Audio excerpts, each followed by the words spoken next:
Le DAF Fresh Morning, c'est 104.5 tonnes de bonne humeur. Tous les matins sur Urban FM.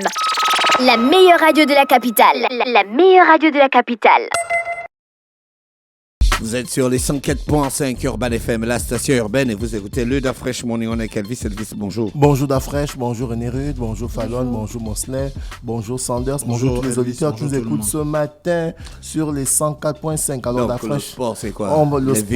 Les victoires des Panthères. Le sport nous amène du côté des victoires des Panthères. Et René Rude qui suit l'actualité sur le net, il y a des influenceurs gabonais qui disent non, en fait, tous les jours on gagne. On est déjà fatigué. Mais il faut nous amener des équipes d'autres continents. Je dis, mais finalement, les Gabonais. Donc, à peine 2 petites victoires, c'est fini. On perd déjà la tête. Donc, du coup, on est à la 5e et la 6e journée des éliminatoires de la Coupe du Monde 2026 qui vont se passer du côté du continent américain, à savoir dans les pays suivants, les États-Unis, le Canada et le Mexique. Donc, pour la 5e journée, le Gabon, jeudi dernier, a reçu les Seychelles et on a remporté 3-0 grâce à un doublé de Bouanga et un but de Jima Levina. Et ensuite, on s'est déplacé du côté du Kenya où on a été surpris d'abord parce que le match a été joué à 14h. Et vous voyez un peu que du côté de l'Afrique de l'Est, là-bas, lorsqu'il fait chaud, il fait vraiment chaud et c'est en altitude. Donc, du coup, le match a été difficile, comme l'avait annoncé Pierre-Emerick Aubameyang. Et grâce à la star de l'équipe gabonaise et son capitaine emblématique, le Gabon a pu s'imposer 2-1 grâce à un doublé de Pierre-Emerick Aubameyang. Non, d'Afrique, on se retrouve dans une situation où jeudi on a battu le Lesotho, on a pris 12 points, la Côte d'Ivoire était à 10 points, la Côte d'Ivoire a remporté son match un jour après, la Côte d'Ivoire est remontée à 13 points, donc ils ont repris la tête. Dimanche, on a battu le Kenya à Nairobi, on a encore repris la première place, on a maintenant 15 points, tu comprends un peu, et la Côte d'Ivoire à 13 points. Donc, du coup, c'est ce que... Le prochain match de la Côte d'Ivoire, c'est contre qui? Le prochain match de la Côte d'Ivoire, c'est contre la Gambie. Le prochain match de la Côte d'Ivoire, c'est contre la Gambie. Dans notre poule. Oui, pourquoi la Gambie est toujours dans notre poule? C'est pas eux qui nous avaient fait dormir à l'aéroport. Ce sont les tirages au sort, oui, ce sont des... Non, ça c'est quel tirage au sort? Tous les jours on tire au sort, c'était toujours les mêmes personnes. Chelsea, à l'époque, à un moment, entre 2005 et 2008, se retrouvait toujours soit à jouer contre Barcelone en 8e de finale ou en quart de finale. Et tu te souviens le match de la honte? Ça c'est eux, c'est la tricherie là-bas. Non, on sait que pour eux c'est pipé. On n'en a rien à dire. Donc pour nous aussi c'est pipé. Non, c'est pas pipé, c'est juste que quand on fait le tirage au sort, il y a des gros calibres, il y a des équipes moyennes comme la nôtre et il y a des petits calibres, des équipes vraiment, vraiment faibles. Est-ce que tu comprends un peu? Donc, ce qui fait que quand tu regardes dans notre poule, on va dire que la Côte d'Ivoire, c'est vraiment l'équipe qui est le gros calibre. Ensuite, on a le Gabon par rapport à nos dernières prestations dans la CAN. Et ensuite, tu as la Gambie et le Kenya qui sont, on va dire quoi, les équipes de bas de tableau. Et ensuite, tu as les Seychelles qui est carrément l'équipe genre dernier, genre des derniers, quoi. Donc, c'est comme ça un peu que les tirages au sort ont l'habitude de se passer. Non, aujourd'hui, on a le Gabon qui est en tête de ce groupe F, comme je le disais tantôt. Nous sommes en tête dans le groupe F. Nous avons 15 points, le Gabon. Ensuite, la Côte d'Ivoire à 13 points. Le Burundi à 7 points. Le Kenya à 6 points. La Gambie à 4 points. Et le Seychelles à 0 points. Donc, comme tu vois, comme je disais là, le Seychelles, c'est vraiment l'équipe genre bonus, quoi, qui est venue donner les points à toutes les équipes. Et quand tu vois le Gabon qui est actuellement premier avec 15 points et le deuxième, le Burundi, donc tu vois qu'on a pratiquement plus de la moitié des points avec le Burundi qui est troisième. Donc en fait là, ça va se jouer mano à mano entre le Gabon et la Côte d'Ivoire. Voilà pourquoi le sélectionneur Thierry Mouyouma nous disait qu'en fait pour lui, l'objectif ce n'était pas de taper l'équipe du Seychelles un score un peu plus lourd. Non, l'objectif c'est de maintenir le peloton. On a fait le travail à domicile en battant les Seychelles 3-0, c'est bien. C'est vrai que la Côte d'Ivoire avait gagné 9-0. Le Kenya aussi avait gagné près de 5 buts et quelques, c'est vrai. Mais nous, derrière, on fait le travail minimum parce que pour lui, il n'est pas question d'aller perdre les matchs à l'extérieur. Et il a démontré avec cette magnifique victoire dimanche, hier, du côté du Kenya. Donc là, pour ceux qui suivent un peu l'actualité et qui sont les supporters des éléphants de la Côte d'Ivoire, ils voient qu'en ce moment, le Gabon est en train de mettre la pression sur le triple champion d'Afrique. Est-ce que tu comprends un peu? Donc voilà un peu cette grande pression-là. Et là, nous avons la Côte d'Ivoire qui va jouer aujourd'hui, lundi, qui va recevoir la Gambie à partir de 20h. C'est pratiquement plié parce qu'on sait que les Ivoiriens vont tout faire pour remporter ce match. Mais même s'ils remportent ce match-là, ce sera toujours 1 point. Parce que là, on a plus 2 points. S'ils remportent le match, ils auront 1 point de plus que nous. Donc, à partir de là, d'après, ça fait que les dés se resserrent. On n'a jamais été aussi près d'une qualification de Coupe du Monde. Est-ce que tu comprends? Donc, parce voilà, la Coupe du Monde. Parce que là, on peut pas dire qu'on a déjà les pieds là-bas. Je vois comment Mosley est en train de lire le livre. Mais là, Mosley, il faut souligner que c'est la première fois que pour les éliminatoires de la Coupe du Monde. Qu'est-ce qui peut nous empêcher d'aller à la Coupe du Monde là, en ce moment? Si on perd contre la Côte d'Ivoire ici, ça va carrément enlever toutes nos chances de façon directe d'être qualifiés. Est-ce que tu comprends un peu? Parce que comme je le disais tantôt, on n'a jamais été donc, il n'y a que la Côte d'Ivoire qui peut nous empêcher de passer. Parce que la Côte d'Ivoire nous a battus. Donc dans notre poule, il y a combien d'équipes qui doivent partir? Dans notre poule, il y a un seul qui doit partir, qui doit être qualifié d'office. Donc nous, on peut éliminer la Côte d'Ivoire et puis on part. Nous, on peut éliminer la Côte d'Ivoire et si on part, il nous faut seulement taper la Côte d'Ivoire ici à Libreville à partir de 2 buts d'écart en montant. Parce qu'ils nous ont battu 1-0. C'est possible, Dafresh, c'est possible. Parce qu'aujourd'hui... Le match là, c'est quand? Le match va se jouer le 8 septembre. Le 8 septembre. Donc, c'est dans pratiquement 5 mois. Donc, tu comprends que la 7e journée, on va se déplacer du côté des Seychelles à Victoria. On ira jouer contre les Seychelles à Victoria. Est-ce que tu comprends? Là-bas, ce sera un match plié parce qu'on va taper. 8 septembre. Le 8 septembre à Franceville. Ça, c'est l'aller. Non. Après le retour, il y aura le 31 décembre. Non. D'affaire, tu es un peu plus, tu es allé un peu plus loin. Le 5 septembre. Ah oui, ça c'est la CAN et là c'est la Coupe du Monde. Excuse-moi, c'est moi qui regarde le tableau. Ok, d'accord. Donc du coup, la Coupe du Monde, le 5 septembre, comptant pour la 7e journée, on aura du côté de Victoria aux Seychelles. Ce sera une victoire, ça c'est clair. On va les taper là-bas. Maintenant, le 8 septembre, on va recevoir la Côte d'Ivoire comptant pour la 8e journée. Donc, c'est le match là que c'est nénon, comme disent les miennes. Est-ce que tu comprends? C'est le match là pour qu'on puisse... Ça va se jouer au Gabon. Ça va se jouer au Gabon. Ça se joue à France-Séville. Et c'est... On va gagner. Et nous disons aujourd'hui... Je vais partir, je vais amener le truc là. Tu connais le truc que la vieille m'a donné là, non? Je vais amener ça. Après, il y aura la coupure encore. Oui, mais c'est justement pour gagner. Et actuellement, nous parce disons... Parce que ça nécessite beaucoup d'énergie quand je prends le truc là. Okay, voilà pourquoi souvent il y a des coupures. Donc, quand j'attrape, il y a la coupure. Quand le courant revient, on tape. Bon. Donc nous disons aujourd'hui à la tutelle, tu vois un peu, et ceux qui nous dirigent qu'on est déjà à un pas. Il n'est pas question pour nous de s'embrouiller encore parce qu'on n'a jamais été aussi près, comme je le dis tantôt. En 6 matchs joués, on vient de... On a 15 points. Et quand vous regardez un peu parmi les équipes qui sont deuxièmes dans les autres poules, vous allez voir que le Gabon, c'est l'équipe qui a pratiquement engrangé beaucoup plus de points. Est-ce que tu vois Dafresh? Et on a ce problème-là. Le stade de rénovation de France-Séville, c'est 20 000 places. Le stade d'Angondje, c'est 45 000 places. Quand on joue du côté de France-Séville, les stades ne sont pas pleins. Pour ceux qui ont regardé le match Gabon-Kenya hier, vous avez vu le match Mosley, c'était full à craquer. Donc, le 12e homme, qui est le peuple, a poussé les Kenyans à réduire le score pendant qu'on menait 2-0. Est-ce que tu comprends? Donc, vous imaginez que on fait une simulation pareille, on se retrouve au stade Angondje avec 45 000 places. On est là, nous sommes dehors. Quand le bus des Ivoiriens arrive, on commence à les niquer. Ils arrivent aux échauffements, on les nique. Pendant le match, Donc, est-ce que tu sais un peu de voir ce que ça peut créer en fait?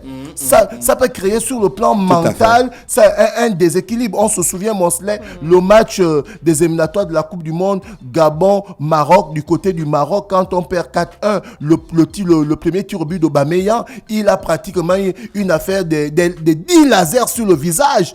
pour déséquilibrer. Ensuite, Bono arrête le tir au but. Donc, c'est pour dire qu'on a le 12e homme qui est le peuple qui peut créer la surprise en faisant que nos athlètes, nos footballeurs se surpassent. Parce que le match sera à domicile. Donc, là où on est là, il n'est plus question que l'on lâche. Parce que là, on a la 7e journée. Comme je disais tantôt, on va se déplacer du côté de Victoria aux Seychelles. Ce sera une victoire, ça c'est clair. Et le match retour, qui est le match le plus important pour l'histoire du football gabonais, parce qu'on parle évidemment de la qualification de la Coupe du Monde. On n'a pas plus de 15 équipes en Afrique qui ont joué la Coupe du Monde sur près de 54 pays. Vous comprenez que derrière, si le Gabon arrive à se qualifier, ce sera carrément l'apothéose du football national. Donc voilà, on espère que les autorités ont compris et que derrière, tout sera mis en place pour permettre que les Panthères du Gabon puissent évidemment, lorsqu'on va accueillir la Côte d'Ivoire le 8 septembre prochain, être dans les meilleures conditions. Et si le match se joue à Franceville et que le stade Ngo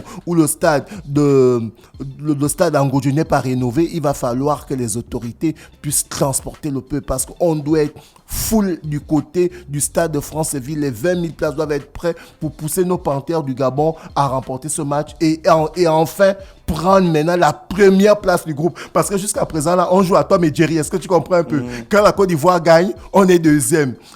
Nous, quand on gagne et que la Côte d'Ivoire n'a pas encore joué, on est premier. Est-ce que tu vois un peu? Entre-temps, si on tape la Côte d'Ivoire ici au Gabon, 2-0 ou 3-0 ou 3-1, là, on va véritablement prendre la tête de ce groupe F et on aura pratiquement un pied dans la qualification pour la Coupe du Monde 2026 qui va se jouer du côté des États-Unis. Ensuite, on a le championnat national qui se joue du côté de la 2e division. On a Sani Sydney qui est le meilleur buteur de ce championnat qui évolue du côté de Goué FC. Le gars a 13 buts, donc il domine vraiment ce championnat de 2e division. Et le deuxième meilleur buteur, c'est lui, Patrick, avec 6 buts. Ensuite, on a Nzono Calvin avec 6 buts et on a Nguessi Nicolas avec 6 buts. Donc voilà le championnat de 2e division, ceux qui sont meilleurs buteurs. Et on a pu voir les matchs qui se sont joués le week-end. On a le Football Club Moulili qui a battu Akanda FC 1-0.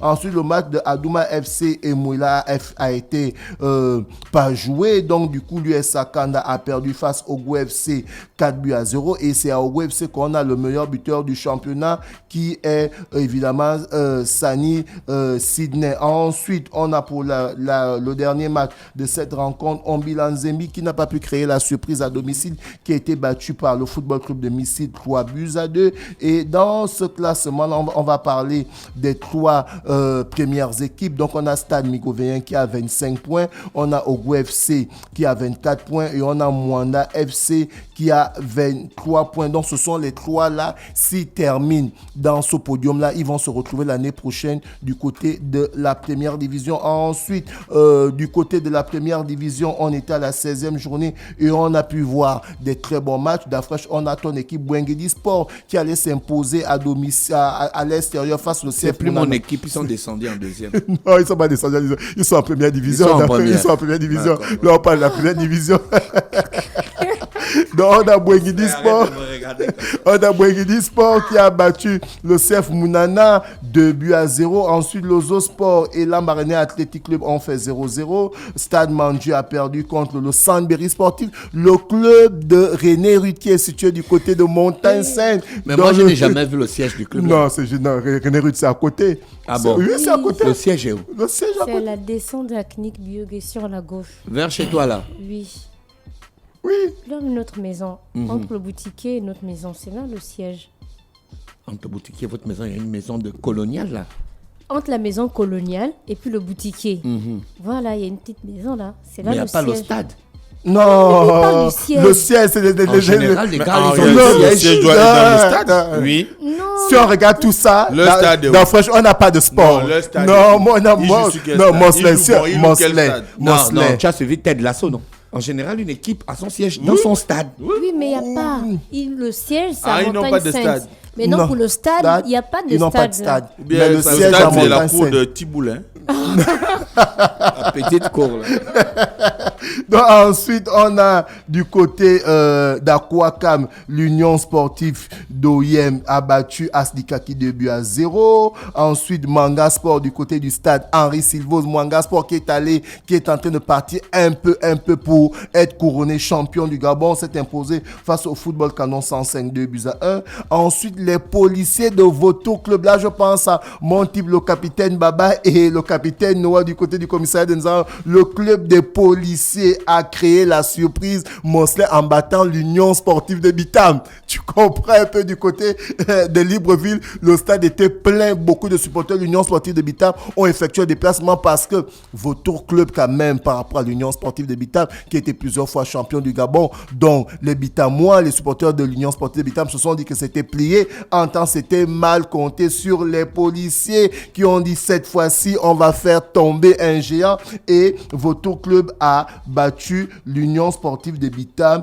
2-1. Et au sorti de cette 16e journée, nous avons le classement suivant. On va parler évidemment des 3 premiers. On a Manga Sport qui est en tête avec 36 points, qui est pratiquement en train d'aller seul pour aller prendre ce titre 2024-2025 de champion du Gabon. Ensuite, on a l'Union sportive d'OIM qui est en train de faire une magnifique saison, qui est deuxième avec 25 points. Donc, l'Union sportive d'OIM et Manga Sport, le premier et le deuxième, ils ont 11 points d'écart. Donc, vous comprenez que Manga Sport est en train de filer seul pour aller remporter le titre. Et ensuite, en troisième position, nous avons Bouengedi Sport qui revient avec 22 points. Et en quatrième position, nous avons, je fais un clin d'œil notamment aux policiers, Vautour Club qui est en train de revenir, qui monte en puissance, qui est quatrième de ce championnat de première division avec 21 points. Et dans le classement des buteurs, pour parler du championnat national de première division, chers auditeurs, je vous dis que dans ce classement des buteurs, on a un revenant qui est en train de venir petit à petit, celui qui a joué la CAN 2015 du côté de la Guinée équatoriale avec le Gabon. Il avait marqué, on se souvient, le match 2-0 gagné par le Gabon contre le Burkina Faso, Pierre-Emerick Aubameyang. Malik Evouna qui est en train de revenir un peu, qui est en train de rattraper son niveau parce qu'on a le meilleur buteur du championnat qui s'appelle Mbakogo Kevin qui évolue du côté de l'association Vautour Club. Ensuite, maintenant, on a le deuxième meilleur buteur qui est Malik Evouna avec 8 buts qui évolue du côté de l'Ambaréné Athletic Club. Ensuite, on a le deuxième meilleur buteur parce qu'il est ex-aequo avec Malik Evouna. Ils ont le même nombre de buts, 8 buts. On a Ndong Bitege Cruz avec 8 buts et on a le quatrième meilleur buteur qui est Yaya Sedik. Donc voici le classement des buteurs pour parler de ce championnat national foot de première division et de deuxième division. Et d'après, je vais rapidement chuter pour parler de ce match. Je pense que tu as regardé ce match France-Croatie.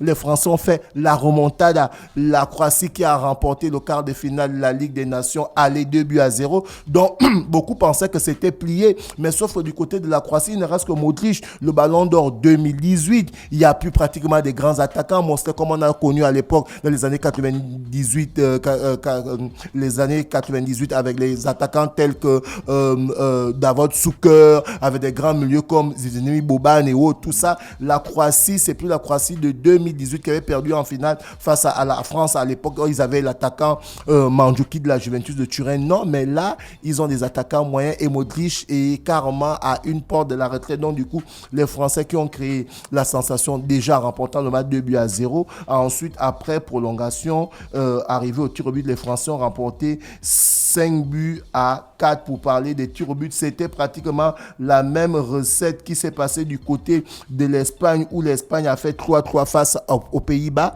et ensuite l'Espagne a remporté au tir au but 5-4. Donc l'Espagne et la France vont se retrouver en demi-finale de cette Ligue des Nations et Cristiano Ronaldo avec le Portugal qui se sont imposés 5-2 face au Danemark et Cristiano Ronaldo qui ne fait que rentrer un peu plus dans l'histoire. Respect vraiment à Cristiano Ronaldo qui a inscrit hier lorsqu'il a joué évidemment face à cette équipe danoise. Il a marqué son 929 buts en carrière. Donc, il est en train d'arriver un peu pour, évidemment, atteindre les 1000 buts, comme on nous disait au primaire, les 1000 buts de Pelé. Sauf que pour Pelé, on n'a pas les archives, mais pour Cristiano, on a les archives dans le Portugal qui va jouer sa demi-finale de la Ligue Cup face aux Allemands de Kimmich. Merci Elvis avec nous ce matin sur les 104.5 Urban FM, la station urbaine dans Luda Fresh Morning. Le Da Fresh Morning, c'est 104.5 tonnes de bonne humeur. Tous les matins sur Urban FM. La meilleure radio de la capitale. La meilleure radio de la capitale.